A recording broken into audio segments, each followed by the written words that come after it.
Hi అండి అందరికీ. ఈ స్వీట్ వచ్చేసి ఇంత టేస్టీగా ఉంటది, ఇంత సింపుల్‌గా చేసుకోవచ్చని ఇప్పటివరకు తెలీదండి. ఒకసారి ట్రై చేశాను. అయితే ఒక గ్లాస్ పాలు తీసుకొని దాంట్లో ఒక టీ స్పూను కార్న్‌ఫ్లోర్ ఏసుకొని హీట్ చేసైతే అది దగ్గరికి పడిపోతదండి. అప్పుడు 4 టీ స్పూన్లు పంచదార, చీజ్ ముక్కేసుకొని కలిపేసుకోవాలి. ఆహ్, అది కరిగిపోయినాక ఇంకా అది క్రీమ్‌లా తయారవుతది. తర్వాత ఇంకో గిన్నెలో 4 టీ స్పూన్లు పంచదార గాని, బెల్లం గాని వేసుకొని ఒక గ్లాస్ వాటర్ పోసుకొని గులాబ్ జామ్ సిరప్‌లాగా తయారు చేసుకోవాలండి.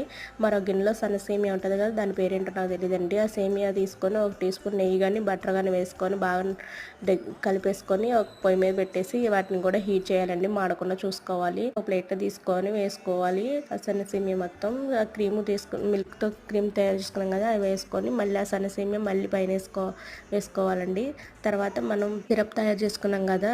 బెల్లంతో ఆ సిరప్ వచ్చేసి తినేటప్పుడే పోసుకోవాలండి. లేదంటే సేమియా మెత్తగైపోతాయి. స్వీట్ కనుక నచ్చితే లైక్ చేసి, షేర్ చేసి నా ఛానల్ సబ్స్క్రైబ్ చేసుకోండి.